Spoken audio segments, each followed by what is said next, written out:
Mon Seigneur et mon Dieu, je crois fermement que tu es ici, que tu me vois, que tu m'entends. Je t'adore avec profonde révérence. Je te demande le pardon de mes péchés et la grâce de faire avec profit ce moment de prière.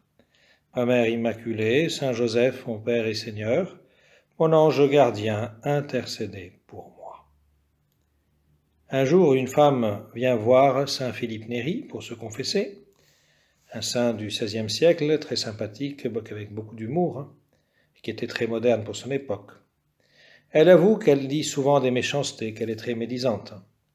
Le saint lui demande « Et ça vous arrive souvent ?»« Oui, très souvent, mon père. » Comprenant alors que cette femme avait besoin de saisir la gravité de sa faute et les conséquences désastreuses de ses actions légères, le saint lui dit « Pour votre pénitence, voici ce que vous ferez.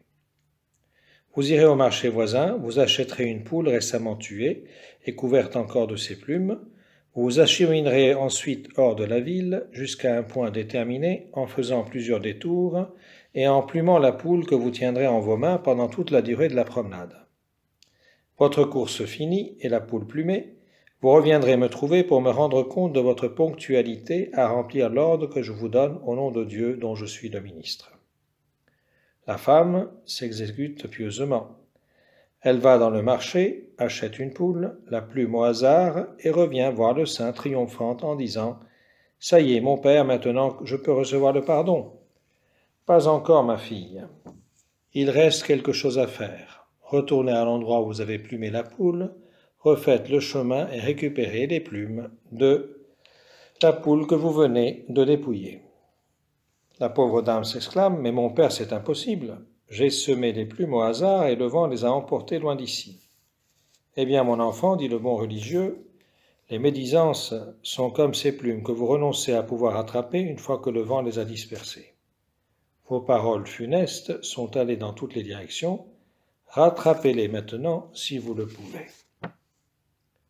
C'est exactement ce qui se passe en l'évangile d'aujourd'hui. Le Seigneur est triste parce que le texte nous dit « Survinrent les pharisiens qui commençaient à discuter avec lui, lui demandant pour l'éprouver un signe du ciel. » Jésus, ayant poussé un profond soupir, dit « Pourquoi cette génération demande-t-elle un signe? Je vous le dis en vérité, il ne sera pas donné de signe à cette génération. » Et les laissant, il remonta dans la barque et passa à l'autre rive. Le Seigneur est triste parce qu'il dit cela pour l'éprouver. Ce sont des gens qui cherchent précisément la médisance. N'avez-vous jamais entendu dire ces petits proverbes populaires? La parole est d'argent, mais le silence est d'or. Ou si ce que tu as à dire n'est pas plus beau que le silence, alors tais-toi. N'avez-vous jamais vécu ce récit, ce moment précis, où vous apprêtant à dire une méchanceté, vous rattrapez in extremis aux branches et vous décidez de vous taire plutôt que de blesser? Il en est ainsi un fléau, justement, que Jésus dénonce et qui nous touche tous de près ou de loin. Ce fléau, j'insiste, de la médisance. Nous passons beaucoup trop de temps à dire du mal. Petit best-of des critiques les plus courantes pour les plus jeunes dans la cour de récréation, tel prof est vraiment nul et bête, ou à la machine à café au bureau, tu as vu le dernier mail du patron, de toute façon ce n'est qu'un homme aigri qui ne mérite pas sa place ici, et puis je l'ai vu la semaine dernière faire telle chose, ou encore, dernière critique, mais non des moindres, dans la voiture à la sortie de la messe, tu as vu l'homélie du curé, elle a duré 12 minutes, c'est beaucoup trop. Au-delà de 7 minutes, on ne peut plus l'écouter. Et puis la dame qui faisait chanter, vraiment, elle a choisi des chants sans intérêt. Le pape François lui-même dénonce ce fléau. En évoquant l'arrivée d'une nouvelle personne au sein d'un groupe, il déclare « Le premier jour, les gens parlent bien d'elle. Le deuxième, pas si bien. Et à partir du troisième, des ragots et des médisances commencent à se répandre et finissent par la détruire. » On pourrait continuer la liste longtemps tant cette attitude de critique incessante de la société, de l'Église ou de nos frères est un fléau. En tant que chrétiens, ce qui devrait déborder de notre cœur, c'est d'abord une parole de bénédiction. Bénir, Ce n'est pas réservé aux prêtres ou aux diacres. Bénir, littéralement, cela signifie dire du bien. Dire ce qui est bon et bien, c'est un véritable exercice spirituel dans le monde aujourd'hui. Comment ceux qui ne connaissent pas le Christ pourraient-ils le découvrir en entendant des chrétiens passer leur temps à critiquer de préférence les autres? Seigneur Jésus, en ce jour, tu nous invites à un changement radical de notre attitude vis-à-vis des autres. Tu nous dis que plutôt que de te focaliser sur les défauts, sur les péchés, sur ce qui ne va pas chez les autres, admire ce qui est beau, grand et digne de louange chez eux, et convertis dans ton propre cœur ce qui est sale.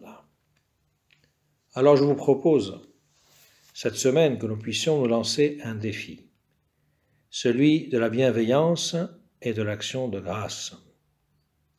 Bien sûr, les défauts des autres vont tout de même nous sauter aux yeux, mais nous pouvons faire l'effort, si ce n'est pas de ne pas penser, au moins de nous taire, et de se concentrer et de dire les choses belles et grandes. En cela, nous ne sommes pas seuls. Toi, Seigneur Jésus, tu nous donnes ton esprit et ta grâce, car même dans les plus disgraciés, comme dans les plus obscurs, luit une étincelle divine qui mérite notre amour. C'est elle que l'Esprit Saint, dans la prière, nous révèle. C'est elle qu'il faut déceler et révéler aux autres. Vous verrez que vos conversations amicales, familiales ou professionnelles seront bien plus édifiantes et heureuses. Concrètement, chacun peut choisir une personne qu'il a du mal à aimer ou qu'il critique souvent. Ensuite, dans la prière, je demande au Seigneur de me révéler ce qui est bon en lui ou en elle, ce qui est précieux aux yeux de Dieu. Puis quand dans la conversation on vient à parler de cette personne, alors avec la force que Dieu me donne, je peux dire cette qualité-là en lieu et place de la pensée mauvaise que je pouvais avoir. Bien sûr, cela n'est pas facile. C'est un exercice spirituel auquel il faut souvent s'entraîner.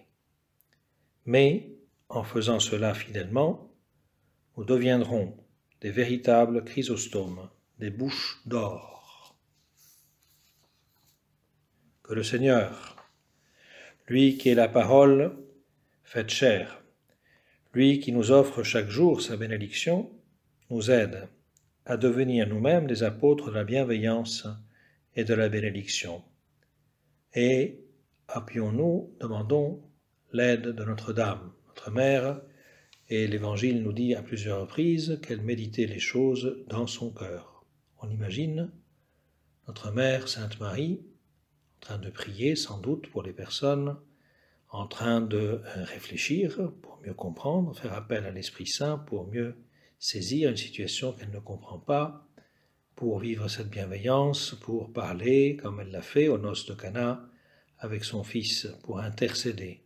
Elle intercède pour chacun de nous. Eh bien, demandons à la Vierge Marie et à Saint Joseph, notre Père et Seigneur, celui pour lequel cette année a été dédiée par le pape, que Saint Joseph aussi, l'homme silencieux, comme est important le silence, seul le silence est grand, tout le reste est faiblesse, eh bien qu'il nous apprenne à être des personnes sobres en parole, des personnes plutôt priantes, des personnes qui combattent avec force toute espèce de médisance et qui empêchent que les autres aussi tombent dans ce panneau, dans cette façon de vivre, évidemment, qui va contre la charité.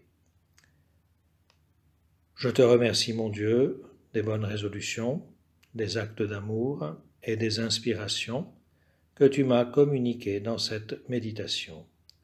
Je te demande de m'aider à les mettre en pratique. Ma Mère Immaculée, Saint Joseph, mon Père et Seigneur, mon ange gardien, intercédez pour moi.